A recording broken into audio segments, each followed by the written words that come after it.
Okay, Joe DiSalvo here, and today what we're going to be talking about is the Fed and interest rates. And if you've ever tried to keep your house comfortable in the middle of a heat wave, you know what the Fed is going through right now. Imagine the economy as your house, and the Federal Reserve is adjusting that thermostat. Too hot, and they crank rates up to cool inflation. Too cold, and they cut rates to warm things up. Right now, we've just come through a blast of inflation, which is heat, and the Fed turned the dial way up by raising interest rates. Now they're watching closely to see if the house is cooling off, but they're nervous about turning the heat back on too soon.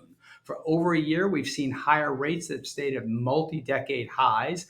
That has slowed down housing, cooled business and borrowing, and steadied inflation. So people are asking, when will the Fed start cutting? And the answer is probably is not as quickly as Wall Street would hope, and definitely not to the levels that we got back to in the 2010 era. But here's the thing, trying to predict the exact moment that first rate cut is going to happen misses the point.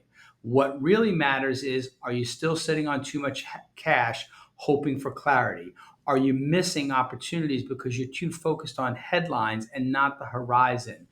Good, smart investors know that volatility and uncertainty often create the best entry points. Bonds are actually yielding again. Equities are adjusting, and diversified portfolios are finally being rewarded for patience. So while the Fed watches the thermostat, our job is to make sure a plan is built for the long haul, not just for the next headline. So we're going to continue our summer briefing series, and we're going to continue to unpack all the things that are going on in the world right now, whether rates drop tomorrow or next year.